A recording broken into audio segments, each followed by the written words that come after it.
بلکہ تمام مال غنیمت لا کر اپنے امیر کے سامنے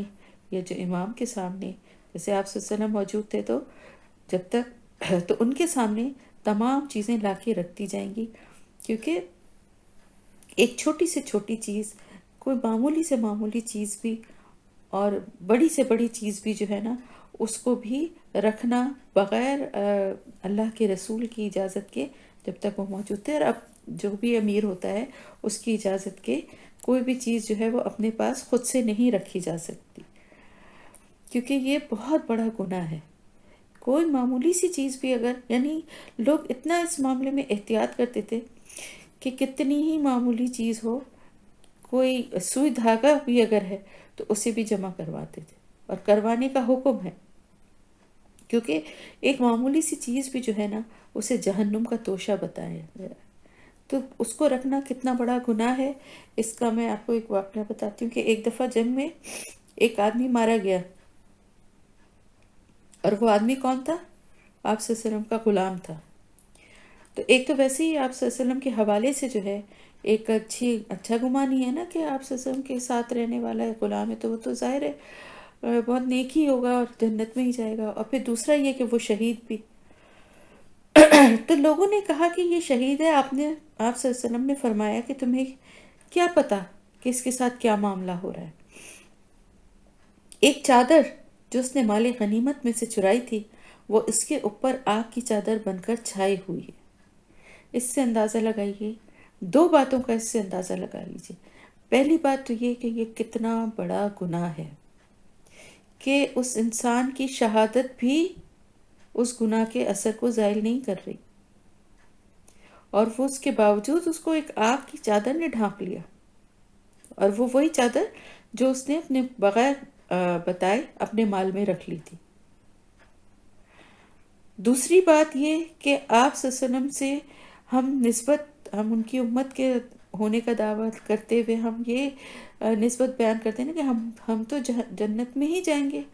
کیونکہ آپ صلی اللہ علیہ وسلم کی امت میں سے ہیں، اور آپ صلی اللہ علیہ وسلم اپنی امت کی شفاعت فرمائیں گے۔ آپ دیکھیں کہ ان کا غلام تھا، لیکن اس کے بارے میں آپ صلی اللہ علیہ وسلم نے کیا فرمایا۔ تو یہ بہت ایک سمجھنے والی اور ایک بہت بلکہ ڈرانے والی بات ہے کہ اللہ اور اس کے رسول کی نافرمانی جو ہے وہ کتنا بڑا گناہ ہے۔ تو کیونکہ یہ اللہ کا مال ہے، اللہ تعالیٰ فرما رہا ہے کہ یہ اللہ کا مال ہے، تمہارا نہیں ہے، تم نے مال کے لیے جنگ نہیں لڑی، اللہ کے لیے لڑی ہے، تو مال بھی اللہ کا ہے۔ اب اگر اللہ اس میں سے کچھ حصہ تمہیں دیتے ہیں تو یہ اللہ کا احسان ہے، اس پر تمہارا حق نہیں ہے۔ اب اس مال کو تقسیم کرنے کا طریقہ بھی بتایا گیا کہ اللہ کے حکم سے اللہ بتا رہا ہے کہ جس طرح سے اس کو تقسیم کرنا ہے،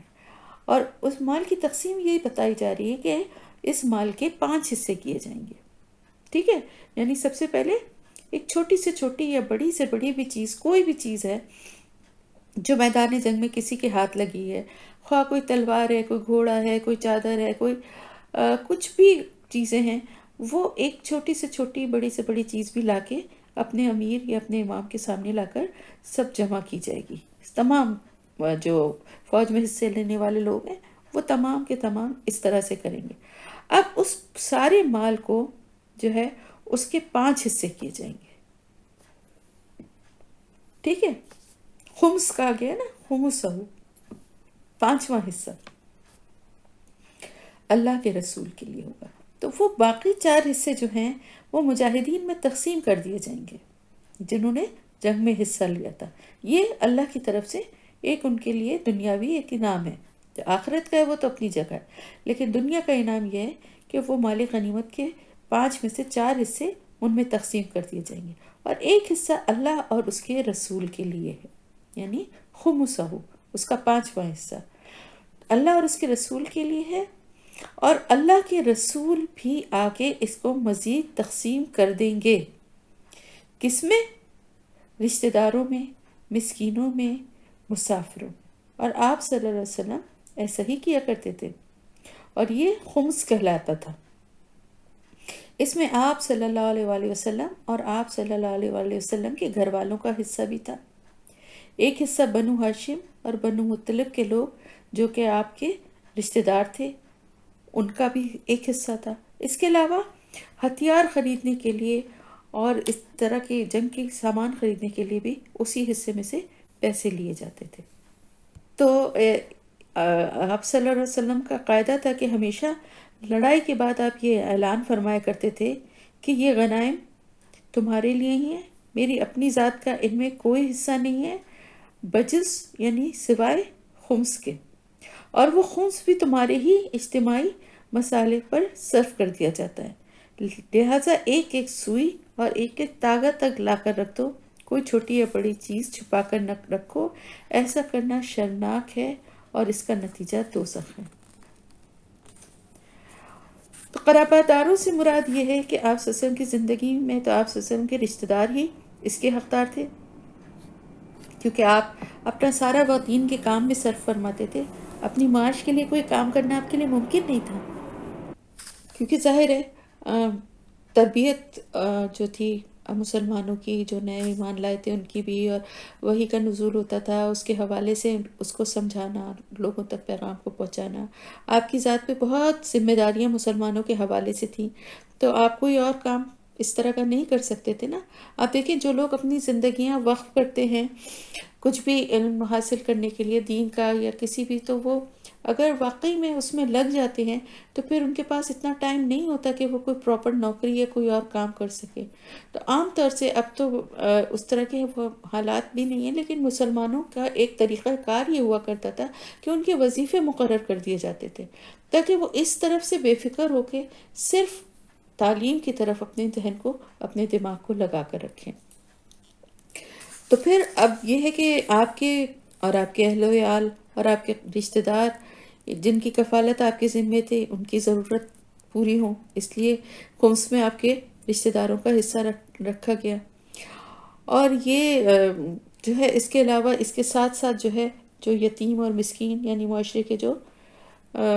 کمزور طبقے تھے، ضرورت مند تھے، ان کے اوپر اس میں سے پیسے خرچ ہوتے تھے، اور اسی طرح مسافر جو آتے تھے اور پڑاؤ ڈالتے تھے، ٹھہرتے تھے، ان کی دیکھ بھال، کھانا پینا، وہ بھی تو کسی کو کرنا ہی تھا نا۔ تو وہ ایک پانچواں حصہ جو تھا نا، یعنی 4 تقسیم کرنے کے بعد اس میں سے یہ سارے کام ہوتے تھے۔ تو اس کے بعد اللہ تعالیٰ فرما رہا ہے کہ اگر تم ایمان لاتے ہو اللہ پر اور جو کچھ اس نے نازل کیا اپنے بندے پر، یعنی کیا نازل کیا اللہ تعالیٰ نے؟ یہ قرآن۔ اور اس دن کیا نازل کیا تھا اپنے بندے پر؟ یوم الفرقان۔ ویسے تو اللہ نے قرآن نازل کیا ہے نا، لیکن یہاں پر کیا بتایا جا رہا ہے؟ یوم الفرقان۔ اس دن وہ یوم الفرقان تھا نا، یعنی اس دن فرق واضح ہو گیا تھا حق اور باطل کا۔ تو اس دن اللہ نے کیا نازل کیا تھا اپنے بندے پر؟ فرشتے نازل کیے تھے نا مدد کے لیے۔ اللہ تعالیٰ فرما رہا ہے جس دن آمنے سامنے دونوں جماعتیں ہوئی تھیں، یعنی جنگ کا جو دن تھا، تو اس دن اللہ نے جس طرح سے اپنے بندے پر یعنی حضرت محمد مصطفیٰ صلی اللہ علیہ وآلہ وسلم پر یوم الفرقان کو غزوہ بدر کے دن فرشتوں کا نزول ہوا تھا آپ کی مدد کے لیے، مسلمانوں کی مدد کے لیے، تو یہ سب کچھ دیکھتے ہوئے اس کو ویسے بھی ایمان والے تو ایمان رکھتے ہی تھے، لیکن اللہ تعالیٰ جن کے کمزور ایمان ہیں ان کے لیے بھی کہ یہ سب کچھ دیکھنے کے بعد تو ایمان اور مضبوط ہو جانا چاہیے اللہ پر، کہ جو کچھ اللہ تعالیٰ نے مدد کے لیے کس طرح فرشتوں کو بھیجا تھا، اور اللہ تعالیٰ تو ہر چیز پر قدرت رکھنے والا ہے۔ تو اس بات کو یہ سمجھنا، اس لیے یہ بات سمجھائی جا رہی ہے کہ مال غنیمت کی تقسیم کا قانون بھی اسی اللہ نے بنایا ہے جس نے کہ اس دن تمہاری مدد کی تھی فرشتوں کے ذریعے، فرشتوں کے نزول کے ذریعے۔ تو جو اتنی قدرت والا رب ہے تمہارا، وہ اسی کا یہ فیصلہ ہے جس کو ماننا تمہارے ایمان کا حصہ ہے۔ اور جس دن غزوہ بدر کے دن جب دونوں جماعتیں بالمقابل تھیں، تو اس دن جس طرح اللہ کی مدد فرشتوں کے ذریعے آئی تھی، اس کو دیکھتے ہوئے اندازہ کافروں کو بھی ہو گیا تھا، ان کے ظاہر ہے ان کو تو اپنی موت نظر آ رہی تھی، اور مسلمانوں کو بھی اللہ کی قدرت کا اور زیادہ یقین ان کا اور زیادہ بڑھ گیا تھا تو، مگر اب تو اس طرح سے اور زیادہ یقین میں اور ایمان میں اضافہ ہو گیا تھا۔ تو مال غنیمت کی تقسیم کا قانون بھی اللہ نے بنایا، تو اس کو ماننا اور عمل کرنا ایمان میں شامل ہے۔ اور یہ وہ رب ہے جو ہر چیز پر قدرت رکھتا ہے۔ یعنی یہ نہ سمجھو کہ اللہ کی نافرمانی کر کے تم کہیں بچ سکتے ہو۔ اللہ تعالیٰ تو ہر چیز پہ قدرت رکھنے والا ہے، تو نافرمانی کی صورت میں تم اس سے بچ نہیں سکتے۔ یہ بات بھی اپنے ذہن میں رکھو۔ اس انتم، جب تم بالعدوۃ دنیا کنارے پر تھے یا طرف تھے قریب کے، وہم اور وہ بالعدوۃ القصویٰ دور کے کنارے پہ تھے یا دوسری طرف تھے۔ قصویٰ ویسے دور کو کہتے ہیں۔ والرکبو اور قافلہ اسفلا نیچے تھا، منکم تم سے، ولو اور اگر تواعدتم تم نے وعدہ مقرر کیا ہوتا، لاختلفتم البتہ اختلاف کرتے تم، فی المیعاد مقرر وقت کے بارے میں، ولیکن اور لیکن، لیقضی اللہ تاکہ پورا کر دے اللہ، امرن ایک کام کو، کانا مفعولا کانا تھا مفعولا ہو کر رہنے والا، لیہلکا تاکہ وہ ہلاک کر دے، من ہلاکا جسے ہلاک ہونا ہے، ام بینتن واضح یا روشن دلیل کے ساتھ، وہ یحییٰ اور وہ زندہ رہے، من حیا جسے زندہ رہنا ہے، ام بینتن واضح یا روشن دلیل کے ساتھ، وَإِنَّا اور بے شک اللہ تعالیٰ لسمیع البتہ سننے والا ہے، علیم جاننے والا ہے۔ اب جو آیت ہے اس میں میدان کا نقشہ، میدان کی سچویشن جو ہے وہ بتائی جا رہی ہے کہ کیا اس وقت کیا سچویشن تھی، کس طرح سے فوجیں کس طرح کہاں پر تھیں۔ تو اللہ تعالیٰ فرما رہے ہیں کہ جب وہ دن، جس دن تم نے جب دیکھا کہ ایک کنارے پر، یعنی قریب کے کنارے سے مطلب ہے مدینہ سے جو قریب تھا، تو مدینہ کی طرف والے کنارے پر مسلمانوں کا لشکر ٹھہرا تھا، جو جگہ مدینہ کے قریب تھی، یعنی نسبتاً، کیونکہ مدینے سے نکل کے ہو رہی تھی نا جنگ۔ تو میدان بدر میں، یعنی جب اس میدان میں پہنچے تو جو قریش کا لشکر تھا وہ پہلے ہی آ کے پڑاؤ ڈال چکا تھا، اور ظاہر ہے وہ مکے کی طرف سے آ رہے تھے، تو انہوں نے اس طرف سے جو ان کو پہلے جو حصہ پڑا وہیں پہ انہوں نے پڑاؤ ڈال لیا، اور جب مسلمان مدینے سے نکلے تو وہ مدینے سے نکلنے کے بعد جو حصہ قریب پڑا وہاں پر انہوں نے اپنا پڑاؤ ڈالا۔ تو یہ بتایا جا رہا ہے کہ مسلمانوں نے، انتم سے یہاں مراد ہے مسلمان، جنہوں نے قریب کی کنارے پر، قریب جو جگہ تھی مدینہ سے قریب تھے، وہاں پر انہوں نے اپنا پڑاؤ ڈالا، اور وہم اور وہ، اب یہاں پر وہ سے مراد ہے کفار، بالعدوۃ القصویٰ دور کے کنارے پر تھے، یعنی دوسری طرف تھے، مکہ کی سے جو علاقہ قریب پڑ رہا ہے نا، یعنی میدان کے دو حصے، مطلب پورا میدان سامنے ہے، تو وہ آتے ہوئے مکے سے جیسے ہی جہاں پہ میدان اسٹارٹ ہوا، جہاں ان کو اونچی اور جگہ اور اپنے حساب سے انہوں نے دیکھ بھال کے، کنویں جہاں پر کنواں تھا، پانی تھا، سب انتظام تھا، وہاں پہ انہوں نے اپنا پڑاؤ ڈال دیا، اور مسلمان جب مدینہ سے آئے تو ان کو جو ظاہر دوسرے اینڈ پر ہی ٹھہرنا پڑا، جو کہ مدینہ سے قریب علاقہ تھا، ٹھیک ہے۔ اور وہ قافلہ جو تھا وہ تھا والرکب، یہ وہ قافلہ تھا جو سفیان کا قافلہ نہیں تھا، جو رکب کہتے ہیں اصل میں سوار کو، تو بہت سارے سوار، یعنی قافلے والے جو تھے ان کا مجموعہ تھا، سواروں کا مجموعہ، جس کو اور والرکب کہا گیا ہے، ایک قافلہ، اس کے لیے جو کہ شام سے مکہ کی طرف جا رہا تھا، وہ نچلی طرف تھا، یعنی سمندر کے کنارے کی طرف تھا، ساحل سمندر سے تقریباً 3 میل دور۔ تو میدان جنگ کی سچویشن یہ بتائی جا رہی ہے کہ مسلمانوں کے حصے میں بہت اچھی جگہ نہیں آئی تھی، مکے سے آنے والے لشکر نے پہلے ہی اچھی جگہ پر قبضہ کر لیا، جو کہ تھوڑی بلندی پہ تھی، ایک ٹیلے پر تھی، وہ لشکر وہاں جا کے ٹھہرا تھا۔ اب یہ بات یہاں پر کیوں بتائی جا رہی ہے؟ یہ بات یہاں پر اس لیے بتائی جا رہی ہے کہ بظاہر ایسا لگ رہا تھا، مسلمانوں کو یہ احساس دلایا جا رہا ہے کہ اس وقت مسلمانوں کو بظاہر ایسا لگ رہا تھا نا کہ بہتر پوزیشن پر، بہتر حالات میں جو ہے وہ کافر ہیں، مسلمانوں کو اتنی اچھی جگہ بھی نہیں ملی تھی، لیکن اس کے باوجود کیا ہوا، فتح مسلمانوں کو ملی۔ تو اس کے کیا اسباب تھے وہ آگے بتائے جا رہے ہیں۔ سب سے پہلے تو یہی بتایا جا رہا ہے کہ وہاں کی سچویشن تو تمہیں معلوم ہی تھی نا کہ کیا تھی، اور لشکر جو تھا وہ ظاہر ہے اسفل نیچے کی طرف تھا، یعنی سمندر کی طرف تھا، تو میدان سے آگے وہ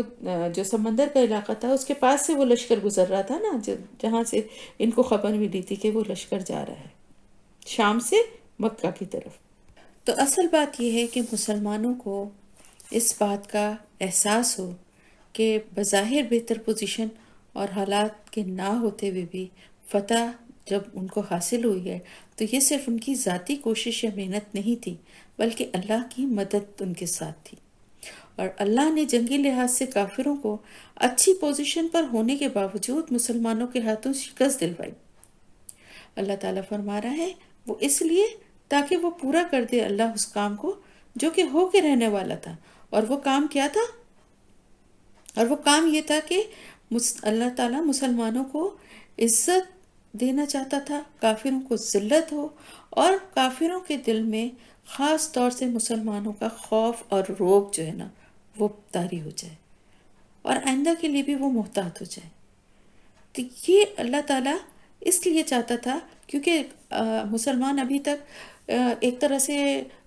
انڈر پریشر تھے، جب ہجرت کر کے یہاں آ بھی گئے تھے، لیکن ہر وقت ایک ان کو دھڑکا تھا کہ کب پتہ نہیں حملہ ہو جائے گا اور کب کیا ان کو مقابلہ کرنا پڑے گا، اور ان کی اتنی تیاری بھی نہیں اور اتنے ان کے پاس وسائل بھی نہیں تھے۔ لیکن اب اللہ تعالیٰ چاہتا تھا کہ دنیا کو یہ دکھا دے، ان کافروں اور مشرکین کو یہ دکھا دے کہ مسلمان بے شک اسباب میں کم ہوں، وسائل میں کم ہوں، لیکن انہیں اللہ کی مدد حاصل ہے، اور اس کے لیے اللہ تعالیٰ نے ان کی مسلمانوں کی کئی طرح سے مدد کی، جیسے کہ پچھلے ہم سبق میں پڑھ چکے ہیں کہ بارش بھی ہوئی تو اس کا فائدہ بھی مسلمانوں کو ہوا اور نقصان کافروں کو ہوا۔ اسی طرح فرشتے جو آئے ان کا پہلے بھی پڑھا ہے اور آگے بھی ابھی ہم پڑھیں گے کہ انہوں نے کس طرح سے مسلمانوں کی مدد کی۔ تو اللہ تعالیٰ پہ توکل کر کے جب وہ بھی مسلمان تھے اور انہوں نے بھی اللہ پہ اور اللہ کے رسول پہ جو ہے اعتبار کیا، اللہ پہ توکل کیا، رسول کی بات پہ آنکھ بند کر کے تیار ہو گئے، تو پھر جب کوئی اس طرح کرتا ہے، اللہ اور اس کے رسول کی اطاعت گزاری کرتا ہے، تو اللہ اس کو کبھی اکیلا نہیں چھوڑتا۔ یہ بات اس وقت بھی تھی اور یہ بات آج بھی ہے اور یہ بات ہمیشہ رہے گی۔ یاد رکھیں کہ جب بھی اللہ پہ توکل کریں گے، اللہ پہ معاملات کو چھوڑیں گے، اللہ کی اور اس کے رسول کی اطاعت کریں گے،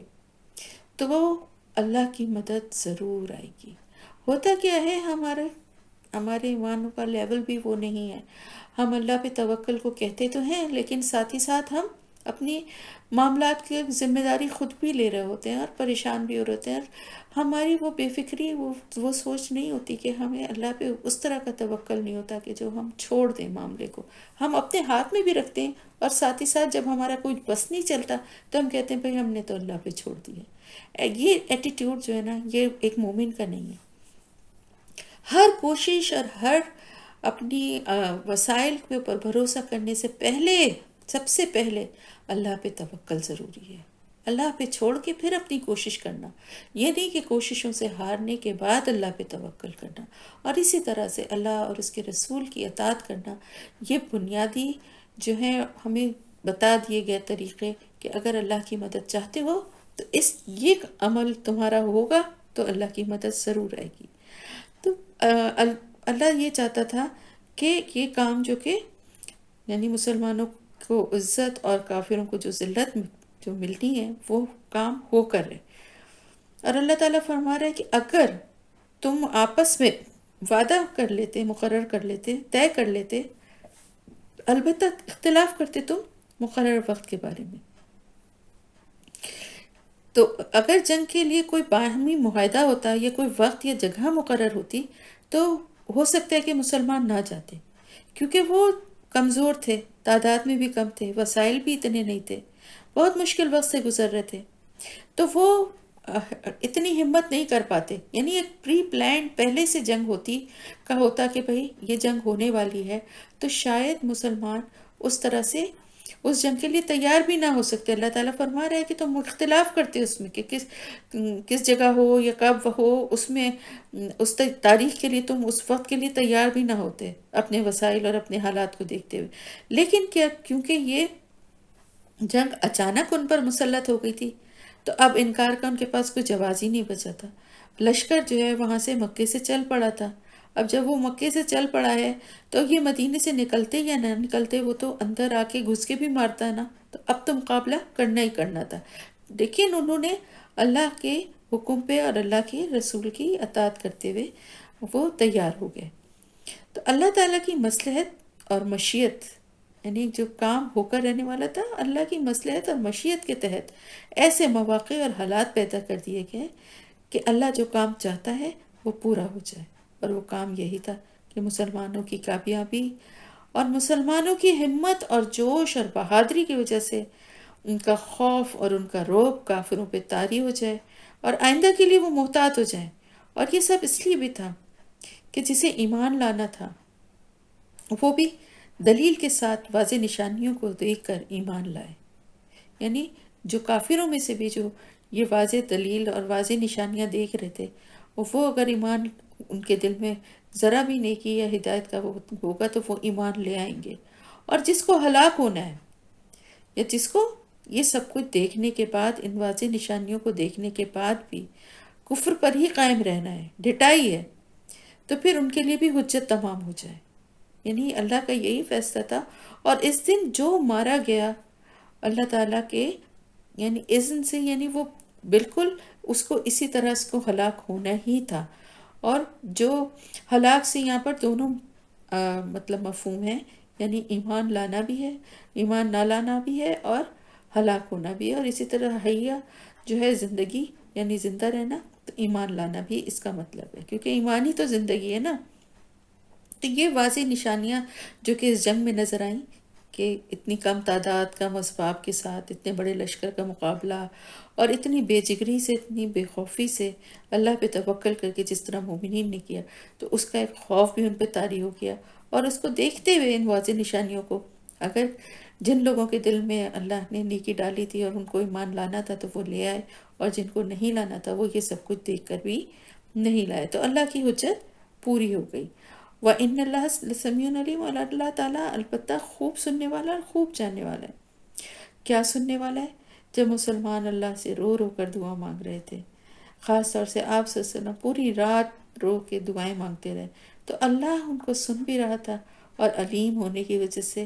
تمہارے دلوں کی کیفیت کو جان بھی رہا تھا. اللہ تعالیٰ فرما رہا ہے ایسا نہیں تھا کہ اللہ دعائیں بھی سن رہا تھا اور تمہارے دل کی کیفیت بھی جانتا تھا، کہ تم کو اپنی حالت اور اپنے اسباب کی کمی اور ان سب چیزوں کی وجہ سے دل میں پہلا، ایک تو جنگ کا پہلا موقع تھا. سب سے بڑی بات تو یہ، ابھی تک کوئی اس طرح کا مقابلہ تو نہیں ہوا تھا نا کافروں سے، تو جنگ کا نام ہی ایک خوف کی علامت ہوتا ہے. ظاہر ہے اس میں جان کا نقصان، مال کا نقصان، تو پھر بھی اللہ اور اس کے رسول کے لیے نکل آئے تھے. تو اللہ تعالیٰ فرما رہا ہے کہ اللہ بھی تمہیں تمہاری دعائیں بھی سن رہا تھا اور تمہارے دلوں کی حالت کو بھی جان رہا تھا. اس جب یریکہم، دکھایا آپ کو انہیں، اللہ نے فی منامکا، آپ کے خواب میں، قلیلاً، تھوڑے، ولا، اور اگر اراکہم، دکھاتا آپ کو انہیں، کثیراً، زیادہ، لفشلتم، البتہ ہمت ہار جاتے تم، ولتنازعتم، اور البتہ باہم جھگڑنے لگتے تم، فی الامری، معاملے میں، ولیکن اللہ، اور لیکن اللہ تعالیٰ، سلامت رکھا، انہو، بے شک وہ، خوب جاننے والا ہے، بے شک وہ، علیمن، خوب جاننے والا ہے، بذات صدور، سینوں کے بھید. اللہ تعالیٰ نے آپ صلی اللہ علیہ وآلہ وسلم کو خواب میں دکھا دیا تھا ان کافروں کی تعداد، اور اس طرح دکھایا تھا کہ وہ آپ کو بہت تھوڑے لگیں. اس کے پیچھے بھی اللہ تعالیٰ کی کیا حکمت تھی؟ اللہ تعالیٰ فرما رہا ہے کہ خواب میں آپ کو جو ان کی تعداد جو ہے وہ کم دکھائی تھی، تو یہ بھی ایک طرح سے اللہ کی مدد کا ہی طریقہ تھا، تاکہ ہمت نہ ہار جائیں، حوصلہ نہ چھوڑ بیٹھیں. کیونکہ اس وقت جو کیفیت تھی اس میں اگر ان کی ایکچول تعداد اور ان کی تیاری اور ان کے سب چیزیں دکھانے سے، دیکھنے سے، اور زیادہ مسلمانوں کے دل چھوٹے نہ پڑ جائیں، یا ایک ان کے مطلب جنگ سے پہلے ہی ایک دل پہ خوف طاری نہ ہو جائے. تو اللہ تعالیٰ فرما رہا ہے کہ اسی لیے یہ بھی اللہ کی ایک مدد تھی اور اللہ کی حکمت تھی کہ آپ صلی اللہ علیہ وسلم کو ان کی تعداد تھوڑی دکھائی گئی، کیونکہ اگر زیادہ دکھاتے تو البتہ ہمت ہار جاتے تم، وہ لوگ ہمت اپنی حوصلہ چھوڑ بیٹھتے، ہمت ہار جاتے، اور پھر تم آپس میں جھگڑنے لگتے. یعنی اس بات پہ، اس تعداد کو دیکھنے کے بعد تمہیں کیا ہوتا کہ تم آپس میں جھگڑنے لگتے. کیا جھگڑنے لگتے کہ جنگ کریں یا نہ کریں. کچھ لوگ ایک طرف ہو جاتے، کچھ لوگ ایک طرف ہو جاتے کہ اتنا بڑا لشکر ہے، کیسے مقابلہ کریں گے. بے شک مومنین تھے، اللہ پہ توکل تھا، لیکن انسان تو تھے نا. تو کہیں ایسا نہ ہوتا کہ تم اس جھگڑے میں پڑ جاتے. اور لیکن اللہ تعالیٰ نے سلامت رکھا، یعنی آپس کے اختلافات سے سلامت رکھا، جھگڑے سے، بزدلی سے، ان سب چیزوں سے اللہ تعالیٰ نے مسلمانوں کو محفوظ رکھا، سلامت رکھا. وہ اس لیے کہ اللہ تعالیٰ دلوں کے بھید بھی جانتا ہے. اللہ کو معلوم تھا کہ مسلمانوں کے اندر ایمان تو ہے، لیکن حوصلہ کتنا ہے، بہادری کتنی ہے، اور کیا کیا کمزوریاں ہیں. سب طرح کے مسلمان تھے نا، سب تو ایک جیسے نہیں تھے نا، تو اللہ سے کچھ بھی چھپا ہوا نہیں تھا. تو اسی لیے اللہ تعالیٰ نے ایسے حالات پیدا کر دیے اور اس طرح سے دکھایا کافروں کو کہ جس سے اور ہمت پیدا ہو. اور یہ صرف خواب میں ہی نہیں تھا، اب یہ آگے اس کی ڈیٹیل اور بھی آئے گی. تو اللہ پاک کی یہ بھی بہت بڑی رحمت تھی کہ اللہ نے اس جھگڑے اور اس آپس کے اختلاف سے بھی مسلمانوں کو محفوظ رکھا، کیونکہ اللہ دلوں کے بھید جانتا ہے. ہم سے زیادہ ہمارے دل کی حالت کو، ہماری کیفیت کو اللہ سمجھتا ہے. وَإِذْ، اور جب یُرِیکُمُہُم، وہ دکھا رہا تھا تمہیں ان کو، اس جب التقیتم، آمنے سامنے ہوئے تم یا ملے تم، فی اعینکم، تمہاری نگاہوں میں، قلیلاً، تھوڑے، یا کم، وَیُقَلِّلُکم، اور تم کو کم کر کے دکھا رہا تھا، فی اعینہم، ان کی نگاہوں میں، لیقضیہ، تاکہ پورا کر دے، اللہ امرن، کام، کانا مفعولا، تھا جو ہو کر رہنے والا، وَإِلَى اللَّهِ، اور طرف اللہ ہی کے ترجع الامور، لوٹائے جاتے ہیں سب کام. یعنی یہ کہ نہ صرف یہ کہ خواب میں، بلکہ حقیقت میں بھی جب مقابلہ کرنے کے لیے آمنے سامنے دونوں لشکر ہوئے، تو اس وقت بھی اللہ تعالیٰ نے مسلمانوں کو دکھایا کہ ان کو کفار تھوڑے ہی نظر آئے. کچھ ایسے اینگل سے کفار تھے. ویسے تو اللہ پاک جس کو جو چاہے وہ دکھائے اور جو نہ چاہے وہ نہ دکھائے، لیکن کچھ اللہ کی طرف سے ایسے اسباب تھے کہ کافر جو ہیں وہ مسلمانوں کو کم تعداد میں نظر آ رہے تھے. تو اس سے کیا ہوا کہ اس سے یہ تھا کہ اور حوصلہ بڑھ رہا تھا. یعنی اب آپ دیکھیں نا، اس کی مثال آپ ایسے دیکھ سکتے ہیں کہ ویسے ہی جیسے دو گروپس میں لڑائی ہو رہی ہے، ایک میں 4 لوگ ہیں اور ایک میں 15-20 لوگ ہیں. اب وہ 15-20 لوگ ایک ساتھ ہاتھوں میں ڈنڈے یا چیزیں مارنے کے لیے لے کے سامنے آتے ہیں، تو 4 لوگ جو ہوں گے وہ تو ویسے پہلے تو ان کی تعداد ہی دیکھ کے ڈر جائیں گے نا. مقابلہ تو بات کی بات ہے. حالانکہ اگر بہادری سے لڑیں تو ہو سکتا ہے کم از کم 8-10 کو تو وہ زخمی کر ہی دیں گے، لیکن حوصلہ ایک دم سے اندر سے ٹوٹ جاتا ہے نا تعداد بڑی دیکھ کے. تو اس وجہ سے اللہ پاک نے ان کو میدان جنگ میں بھی کافروں کی تعداد کم ہی دکھائی. اور ساتھ ہی ساتھ کیا تھا، صرف یہی نہیں تھا بلکہ کفار کو بھی مسلمانوں کی تعداد کم دکھائی. یعنی ان کو بھی مسلمان کم نظر آ رہے تھے. وہ کس لیے؟ وہ اس لیے کہ ایسا نہ ہو کہ وہ زیادہ تعداد کو دیکھ کے، کیونکہ کافروں کا تو دل ویسے ہی چھوٹا ہوتا ہے نا. ایمان ہے نا جو انسان کو حوصلہ، مضبوطی اور ثابت قدمی دیتا ہے. تو کافر تو ویسے ہی، ان کو تو ان کے دل میں ایمان نہ ہونے کی وجہ سے ویسے ہی کمزور تھے. تو اللہ تعالیٰ کی یہ بھی حکمت تھی کہ وہ تعداد زیادہ دیکھ کے ان کو ایسا نہ ہو کہ وہ بھی، ان کی ہوا بھی اکھڑ جائے اور وہ وہاں سے پلٹ کے بھاگنے کی کوشش کریں. تو کفار کو بھی مسلمان کم نظر آ رہے تھے تاکہ وہ بھی جمے رہیں، مسلمانوں کو زیادہ تعداد میں دیکھ کر بھاگ نہ جائیں. کیونکہ اللہ تعالیٰ اپنے کام کو پورا کرنا چاہتا تھا جسے ہو کر رہنا تھا. امرن کانا مفعولا، یعنی اللہ کا وہ کام جو کہ ہو کر ہی رہنا تھا. اب یہ وقت آ چکا تھا کہ یہ کام اب ہو کے رہنا تھا. اب مسلمانوں کے لیے یہ وقت آ گیا تھا کہ ان کو اللہ کے لیے نکلنا ہے، لڑنا ہے. ابھی تک تو یہ تھا نا کہ تبلیغ کر رہے ہیں، اور چھوٹے موٹے جو گروپس تھے وہ جاتے تھے قبائل میں، تبلیغ کی کوشش آہستہ آہستہ مطلب اسٹرینتھ بڑھ رہی تھی نا. تو اب وہ وقت آ گیا تھا، اور سب سے بہتر اس وقت کو اللہ ہی جاننے والا ہے کہ کون سا وقت سب سے زیادہ بہتر ہے. تو اب وہ وقت آ گیا تھا کہ اللہ کا جو کام تھا، یعنی مسلمانوں کو اب عزت حاصل ہونی تھی، اور آہستہ آہستہ ان کا غلبہ بڑھنا تھا. اب کب تک وہ اس طرح مغلوب رہتے، کب تک وہ اس طرح ظلم برداشت کرتے رہتے؟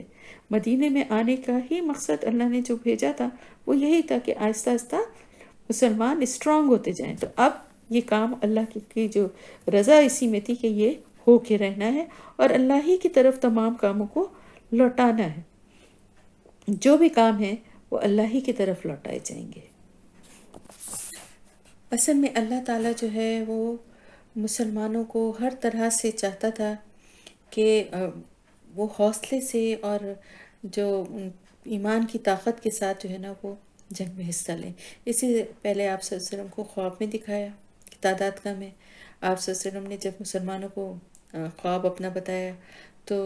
اس سے مسلمانوں کے حوصلے اور بڑھ گئے. پھر اسی طرح جب میدان جنگ میں تعداد کم نظر آئی تو پھر مسلمانوں کے حوصلے اور زیادہ بڑھ گئے کہ ہم مقابلہ کر سکتے ہیں. یعنی پہلے سے ہی دل میں یہ خوف نہیں آیا کہ اتنی بڑی تعداد کو ہم کیسے شکست دیں گے، وہ والی چیز آئی نہیں. اسی طرح کافروں کے لیے بھی یہ تھا کہ بہت سارے ایسے تھے کافروں میں، وہاں قریش کے لوگ ایسے تھے جو کہ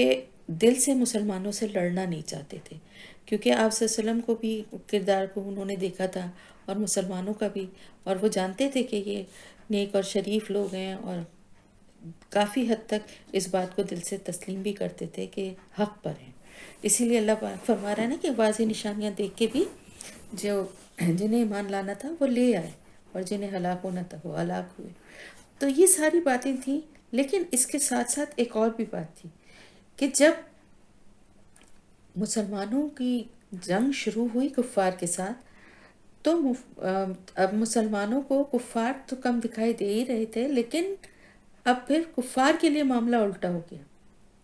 جب تک لشکر کھڑے تھے، جب تک تو مسلمان انہیں بھی کم نظر آ رہے تھے، لیکن جب جنگ شروع ہوئی تو پھر کفار کو مسلمان اپنے سے دگنے نظر آنے لگے. یعنی انہیں ایسا لگ رہا تھا کہ 2000 کی تعداد میں مسلمان جو ہیں وہ موجود ہیں.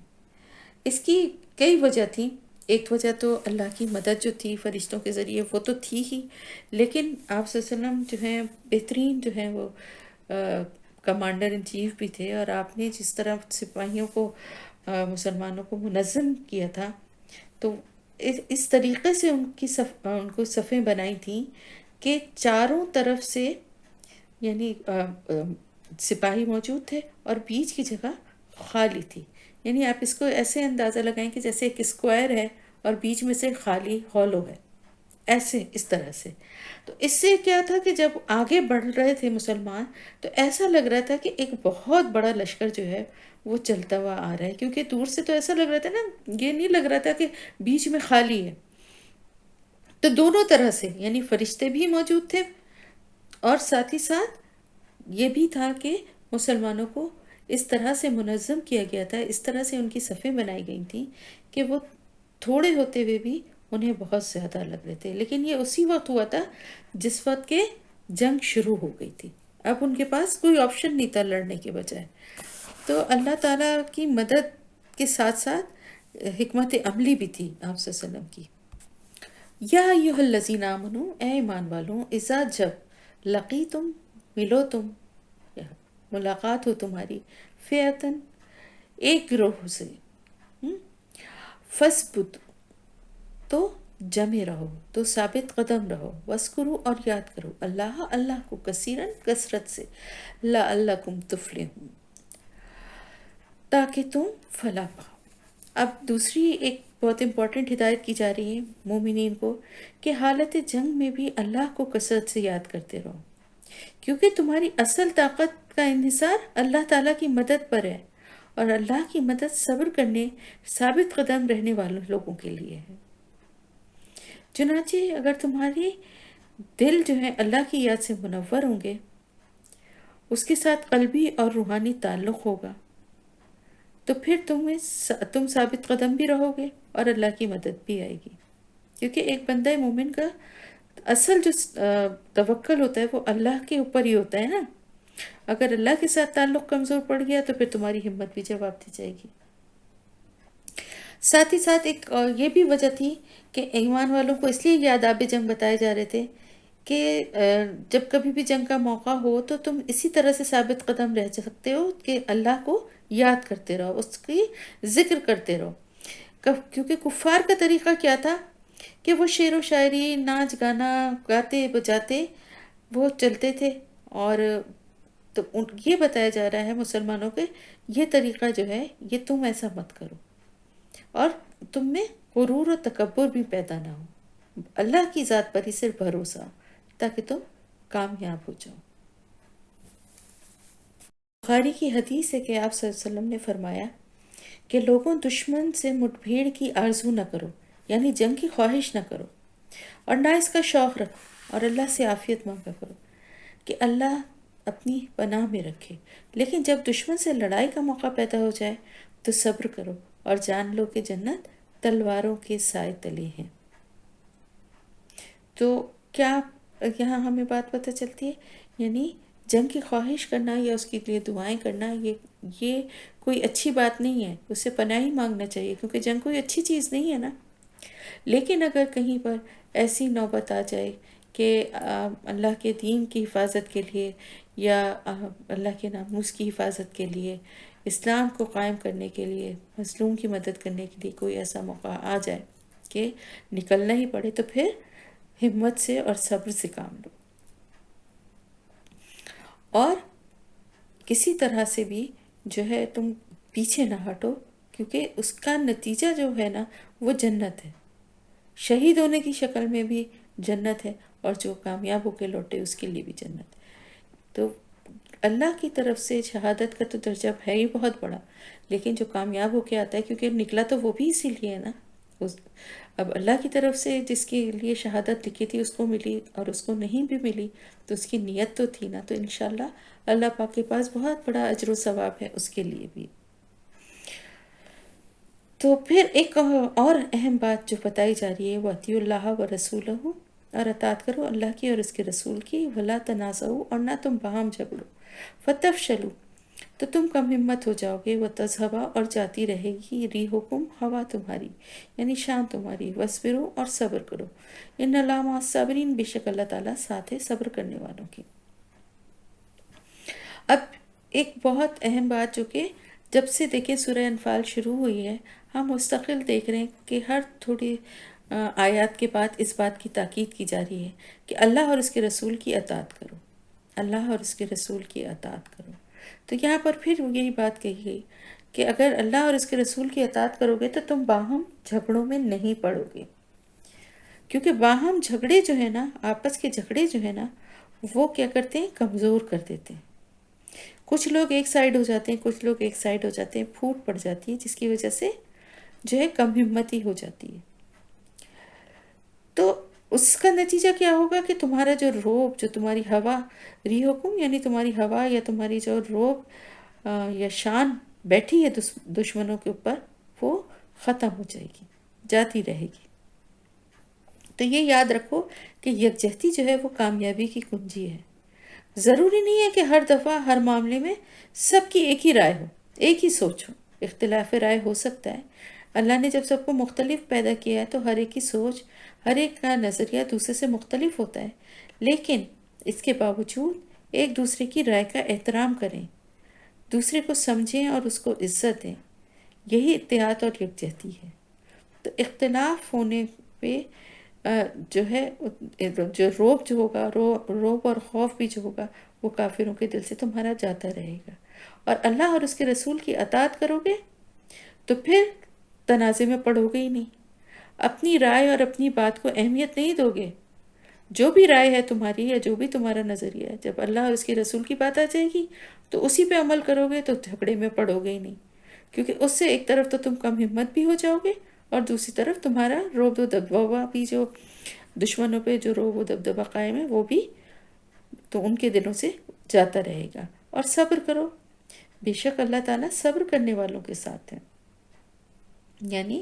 اگر ایسا لگتا ہے کہ تمہاری بات نہیں سنی گئی، ایک دوسرے کی رائے اور دوسرے کی بات کو اہمیت دی گئی، یا صبر سے دوسرے کی بات کو بھی سننا، یہ سب باتیں جو ہے نا یہ اللہ تعالیٰ کو بہت پسند ہیں۔ جو یہ ایسا کرے گا اس کے ساتھ اللہ تعالیٰ ہوگا۔ اللہ تعالیٰ صبر کرنے والوں کے ساتھ ہے۔ تو اگر مختلف مزاج کے لوگ اپنی رائے دیتے ہیں تو ہر دوسرے کی بات کو صبر سے سنیں، اگر ماننے والی ہے تو مانے، اگر نہ ماننی ہو تو اپنی رائے بھی پیش کرے، لیکن اس میں جھگڑے نہیں۔ تو جب صبر و سکون سے اس طرح کا معاملہ ہوگا تو آپس میں ظاہر دل برے نہیں ہوں گے، اور ایک جہدی والا ماحول ہوگا جس سے کہ طاقت میں بھی اضافہ ہوگا۔ اور اس کے برعکس آپس کی پھوٹ ہوگی، لڑائی جھگڑا ہوگا، ایک دوسرے کو ذلیل کیا جائے گا، ایک دوسرے کی بات پہ جو ہے وہ اس کا مذاق اڑا کے یہ لڑائی جھگڑا کیا جائے گا، تو اس سے کیا ہوگا؟ آپس میں بھی پھوٹ پڑ جائے گی، اور دشمن تو دیکھ ہی رہا ہے، اس کو اور موقع مل جائے گا، جو روب دبدبہ قائم ہوا تھا وہ بھی ختم ہو جائے گا۔ وَلَا تَكُونُوا، اور نہ تم ہو جاؤ، کالذین، ان لوگوں کی طرح جو خرجو، نکلے تھے، من دیارہم، اپنے گھروں سے، بطرن، اتراتے ہوئے، وریاءً، اور دکھاوا کرتے ہوئے، وریاء الناسی، لوگوں کو، ویصدون، اور وہ روکتے تھے، عن سبیل اللہ، اللہ کے راستے سے، واللہ، اور اللہ تعالیٰ، بما، ساتھ اس کے جو یعملون، وہ عمل کرتے ہیں، محیط، گھیرنے والا ہے۔ تو اللہ تعالیٰ فرما رہے تم ان لوگوں کی طرح نہ ہو جاؤ جو اپنے گھروں سے نکلے تھے، کس طرح سے؟ گاتے بجاتے، اتراتے ہوئے۔ قریش کی بات ہو رہی ہے یہاں کہ قریش جب نکل رہے تھے تو گاتے ہوئے بجاتے ہوئے، گانے والوں کی ایک پوری ٹولی عورتیں جو تھیں وہ ان کے ساتھ تھیں، اور ان کو بڑا غرور تھا اپنی طاقت پر اور اپنے اس پر، تو وہ بڑا قریش جو ہیں وہ بڑے اتراتے ہوئے نکلے تھے، یہاں تک کہ جب وہ تھوڑا آگے مکے سے نکل کے تو انہیں اطلاع مل گئی تھی کہ قافلہ تو بچ کے نکل گیا ہے، تو لوگوں نے کہا ابو جہل سے کہ اب ہم واپس چلتے ہیں، کیونکہ اصل تو مقصد یہی تھا نا کہ قافلے والوں کی مدد کی جائے اور جو مال ہے اس کی حفاظت کی جائے۔ لیکن ابو جہل نے کہا واللہ نہیں، ہم اس وقت تک واپس نہیں ہوں گے جب تک ہم بدر کے پانی تک نہ پہنچ جائیں،